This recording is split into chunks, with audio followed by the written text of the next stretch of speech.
Hi, I'm Ken Sherman, Senior Managing Editor here at CNET, and I'm going to give you a first look at the ZTE Reef for Virgin Mobile. Now with this phone, Virgin Mobile is getting a couple things it hasn't had before.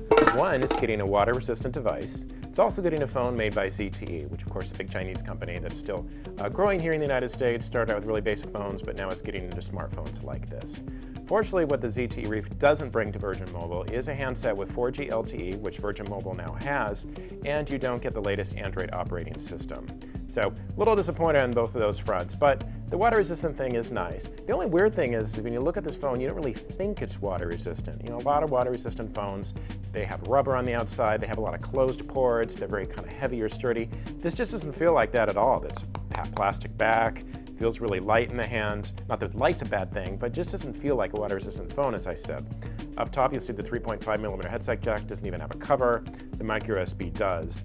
Now there's a couple reasons for that. Is that while this is a water-resistant phone, so you can dunk it in water, you can do it for up to 30 minutes in a meter of water. It's not designed to withstand elements like dust and salt fog and all the other things you might see on, like an old Nextel phone or the GZ1 Commando. So not that device, but it is water resistant, so you could leave it by the pool, maybe at the beach, and it should be fine. Overall though, pretty standard Android design, a plastic Android rectangle, as some people like to say.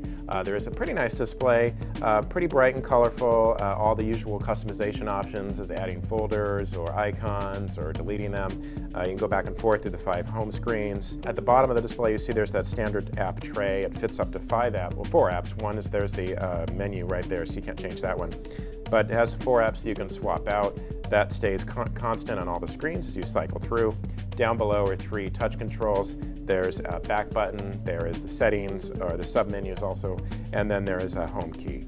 There is a 5-megapixel camera, well stocked with features. Photo quality is fine, nothing to scream about, but gets you by. Also shoots video. There's a big speaker down there, which actually gets pretty loud on a speakerphone. I was pretty surprised. Behind the battery cover, you'll find the micro SD card slot. You also have to remove the battery too. It's not under the battery, it's just kind of beside it. Like I said, the phone isn't hot on features. It does have Android 4.1. It is not 4G LTE. Virgin Mobile does operate that network. It has a couple phones out there that use it. It is on 3G, and I noticed that even the 3G speeds that it has are run kind of slow. Of course, Virgin Mobile doesn't operate its own network, remember that, so this is running on Sprint's network.